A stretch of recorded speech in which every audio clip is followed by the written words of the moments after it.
अस्सलाम वालेकुम नाज़रीन, जाज़ेब अब्बासी एक नए यूट्यूब प्रोग्राम के साथ हाज़िर है। दो मौज़ूआत जिसके ऊपर बात करेंगे। पहला इंतहाई अहम मामला पानामा स्कैंडल, वो केस जिसमें साबिक़ वज़ीर-ए-आज़म मियां मोहम्मद नवाज़ शरीफ को बेटे से तनख्वाह ना लेने की पादाश में उनको डिस्क्वालीफाई किया गया। फिर उसके बाद डिस्क्वालीफिकेशन को ताहयात सज़ा में तब्दील किया गया। इसी मामले से जुड़ी हुई एक दरख्वास्त थी 436 दीगर अफराद के ख़िलाफ़ भी पानामा तर्स के ऊपर तहकीकात करवाने की, और ये दरख्वास्त थी जमात इस्लामी की जानिब से जो दायर की गई थी। इस केस को मरकज़ी पानामा केस से डीलिंक कर दिया गया था, यानी अलग कर दिया गया था, और सुप्रीम कोर्ट ने ये कहा था कि हम इस केस को अलग से सुनेंगे। तवील वक्फ़ा रहा, डिस्क्वालिफ़िकेशन हो गई, एक इलेक्टेड प्राइम मिनिस्टर की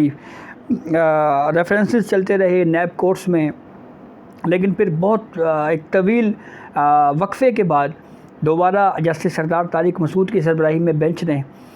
उस केस पर समाअत की। जो जमात इस्लामी की दरख्वास्त थी कि जो 436 अफराद के नाम पानामा स्कैंडल में आए हैं उनके ख़िलाफ़ भी तहकीकात होनी चाहिए। इस मामले के ऊपर सुप्रीम कोर्ट ऑफ पाकिस्तान की जानिब से कुछ सवालात फ्रेम किए गए थे, और दरख्वास्त गुजार जमात इस्लामी से ये पूछा गया था कि बताया जाए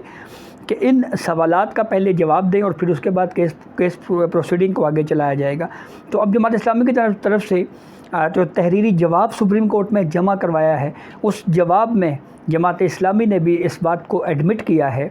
कि जो Panama petition Imran Khan supreme court में लेके आए थे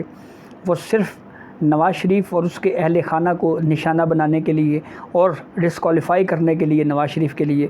ये दरख्वास्त सुप्रीम कोर्ट में दायर की गई थी। ये कैसे कहा गया, किस बुनियाद के ऊपर जमात इस्लामी ने यह मौक़िफ़ सुप्रीम कोर्ट में अपनाया है, ये तफसील आपके सामने रखेंगे। और दूसरा अहम मौजू है हमारे पास तोशाखाना के हवाले से, सुप्रीम कोर्ट में भी कल एक समाअत होने जा रही है, उसके ऊपर भी बात करेंगे। तो सबसे पहले जमात इस्लामी के जो जवाब है, तहरीरी जवाब जो सुप्रीम कोर्ट में आज जमा करवाया गया है, इसमें सुप्रीम कोर्ट की तरफ से उठाए गए 9 सवालात का तहरीरी जवाब दिया गया है।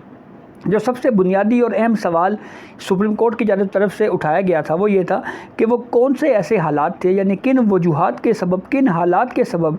जमात इस्लामी की पटिशन जो सबसे पहले आई, सबसे पहले जमात इस्लामी ने पनामा पेपर्स का मामला सुप्रीम कोर्ट में लाया, लेकिन उसके बावजूद इस पटिशन को, जमात इस्लामी की दरख्वास्त को पनामा मरकज़ी केस से अलग किया गया। इसकी वजूहात क्या हैं, वो कौन से ऐसे हालात थे? तो इसका जवाब बड़ा इंटरेस्टिंग दिया है जमात इस्लामी ने अपने तहरीरी जवाब में। जमात इस्लामी का ये मौक़िफ़ है कि पनामा केस सुनने वाले बेंच ने कहा था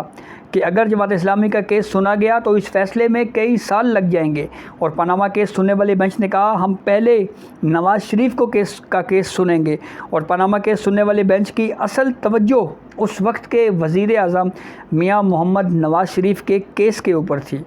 और फिर उसके बाद ये सवाल भी सुप्रीम कोर्ट की तरफ से पूछा गया कि Panama case income tax ordinance के दायरा इख्तियार में क्यों नहीं आता था, सुप्रीम कोर्ट से बराह रास्त क्यों रुजू किया गया था? तो इसका जवाब जमात इस्लामी ने यह दिया है कि सुप्रीम कोर्ट का अपना पनामा फ़ैसला ये कह रहा है कि एफबीआर जो है वो इस मामले में दिलचस्पी ही नहीं ले रही, और एफबीआर को ये इख्तियार ही नहीं है कि वो पब्लिक ऑफिस होल्डर के ख़िलाफ़ कार्रवाई कर सके।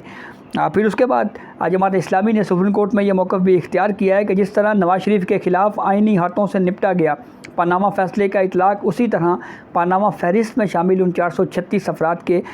ऊपर भी होना चाहिए। और फिर दुनिया के मुख्तलिफ़ ममालिक जहाँ पे पनामा पेपर्स के जिन शख्सियात का नाम आया, उस हवाले से कार्रवाई का ज़िक्र करते हुए जमात इस्लामी ने मज़ीद ये मौक़िफ़ इख्तियार किया है कि पनामा स्कैंडल की जद में आने वाले ममालिक ने कानूनी कार्रवाई की, लेकिन पाकिस्तान में सिर्फ नवाज़ शरीफ और उनके अहल खाना के ख़िलाफ़ कार्रवाई की गई, और इन 136 अफराद के ख़िलाफ़ भी जिस तरह पनामा केस में शरीफ फैमिली के ख़िलाफ़ GIT तश्कील दी गई थी, बिल्कुल उसी तरह से GIT तश्कील दी जाए, और फिर GIT तश्कील देने के बाद इनके ख़िलाफ़ भी इसी तरह से इन्वेस्टिगेशन करवाई जाए। ये अब जमात इस्लामी भी अब ये कह रही है, हालांकि उस वक्त यही वो दरख्वास्त गुजार थे जो नवाज़ शरीफ के ख़िलाफ़, उनकी हुकूमत के ख़िलाफ़ पटिशन लेके सुप्रीम कोर्ट में आए, और अब यही पॉलिटिकल पार्टी जो सबसे पहले सुप्रीम कोर्ट में आई अब ये कह रही है कि असल जो हदफ था पनामा का वो सिर्फ नवाज़ शरीफ था और पूरा केस नवाज़ शरीफ और उसके अहल खाना के गिर्द ही घूमता रहा। अब इस जवाब के बाद सुप्रीम कोर्ट क्या करेगी? क्या मियां मोहम्मद नवाज़ शरीफ को या उनके अहल खाना को या पनामा जो फ़ैसला दिया गया क्या उसको किसी स्टेज के ऊपर रिवर्स किया जा सकता है? ये एक बड़ी अहम डिबेट है और इस हवाले से कुछ व्यूज़ भी जुडिशरी के अंदर मौजूद हैं। इख्तलाफी नोट्स के सूरत में बिलखसूस नामज़द चीफ जस्टिस काजी फ़ाइज़ ईसा भी एक व्यू दे चुके हैं और देखना ये है कि अब आगे इस मामले के ऊपर क्या होगा। दूसरा अहम मौजू है हमारा तोशाखाना। इलेक्शन कमीशन ने तोशाखाना के हवाले से केस टेकअप किया, फिर उसके बाद फ़ैसला दिया और फिर कंप्लेंट भेजी गई ट्रायल कोर्ट को कि ट्रायल कोर्ट इस मामले के ऊपर ट्रायल का आगाज़ करे। साबिक़ वज़ीर-ए-आज़म इमरान खान शुरू दिन से ये कोशिश कर रहे हैं कि जो तोशाखाना का जो ट्रायल है इसको किसी तरीके से रोका जा सके। इस हवाले से चेयरमैन पीटीआई इमरान खान ने मुतअद्दिद पटिशन्स फ़ाइल की हाई कोर्ट्स में और इवन ना सिर्फ इस्लामाबाद हाई कोर्ट में बल्कि लाहौर हाई कोर्ट में भी एक पटिशन इसी नौयत की फ़ाइल की गई और कोशिश की गई कि इस ट्रायल को रोका जाए, लेकिन वक्त गुजरने के साथ साथ उनकी ये मूव नाकाम होती गई। अब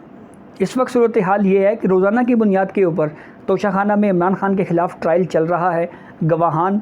के बयानात कलमबंद हो रहे हैं, उनकी जरा हो रही है, लेकिन इमरान खान ने इस्लामाबाद हाई कोर्ट के उस फ़ैसले को सुप्रीम कोर्ट में चैलेंज किया था, जिस फ़ैसले में इस्लामाबाद हाई कोर्ट ने ये कहा था कि ट्रायल कोर्ट डिसाइड करे कि क्या ये मामला काबिल समाअत है या नहीं और फिर ट्रायल का आगाज़ करे। तो उस फ़ैसले के ख़िलाफ़ इमरान खान ने इस्लामाबाद हाई कोर्ट के उस फ़ैसले को सुप्रीम कोर्ट में चैलेंज किया और अब इसके ऊपर कल समाअत होने जा रही है। जस्टिस याहिया अफरीदी और जस्टिस मुसर्रत हिलाली पर मुश्तमिल 2 रुकनी bench supreme court of Pakistan में कल तोशाखाना के ख़िलाफ़ पाकिस्तान तहरीक इंसाफ के सरबराह इमरान खान की इस अपील के ऊपर समाअत करने जा रहा है। और सबसे दिलचस्प बात यह है कि इमरान खान ने जो इस्तदा की है सुप्रीम कोर्ट से, वो इस्तदा ये है कि ट्रायल कोर्ट को ट्रायल से रोका जाए। अब क्या ये इस्तदा इस स्टेज के ऊपर जब ट्रायल तकरीबन कंक्लूड होने को है, क्या सुप्रीम कोर्ट ऑफ पाकिस्तान इस इस्तदा को मंजूर कर सकती है? ये काफ़ी अहम सवाल है और इसके ऊपर अब बहुत ज़्यादा बहस होने जा रही है और अगर इस स्टेज के ऊपर सुप्रीम कोर्ट ने इंटरवीन किया तो इसके क्या नताइज निकलेंगे, ये भी आने वाले कुछ दिनों में ही हमें चीज़ें वाज़ेह होंगी। लेकिन एक चीज़ हम देख रहे हैं, गुज़िश्ता कुछ दिनों से ये इस्टेब्लिश हो रहा है कि पहले सुप्रीम कोर्ट ऑफ पाकिस्तान के ऊपर ये सवालात उठाए जाते थे कि पाकिस्तान तहरीक इंसाफ की के हवाले से उनके ख़िलाफ़ जो भी उनकी तरफ से जो पटिशन सुप्रीम कोर्ट में आती हैं वो ज़्यादातर हम ख्याल जजेस या एक जैसा व्यू रखने वाले जजेस ही उसके ऊपर समाअत करने करते हैं। लेकिन ये दूसरा ऐसा केस है जिसमें हमें ये तासुर नहीं मिल रहा। इसकी क्या वजह है? पहला केस जो कोयटा में एक वकील के कत्ल में इमरान खान को नॉमिनेट किया गया, उस केस में जस्टिस याहिया अफरीदी, जस्टिस मुसर्रत हिलाली साहिबा और जस्टिस मुज़ाहिर अली अकबर नकवी पर मुश्तमिल बेंच तश्कील दिया गया। जस्टिस मुज़ाहिर अली अकबर नकवी के हवाले से भी बहरहाल एक व्यू मौजूद है, जो उनके ख़िलाफ़ शिकायत भी आई हैं, कुछ मुबैना ऑडियोज़ भी उनकी आती रहीं। तो अब ये दूसरा केस है जो जस्टिस याहिया अफरीदी की सरबराही में और जस्टिस मुसर्रत हिलाली साहिबा भी इस बेंच में शामिल है, उनको दिया गया है। कल क्या इमरान खान को ये रिलीफ़ मिल सकता है या ये 2 रुकनी बेंच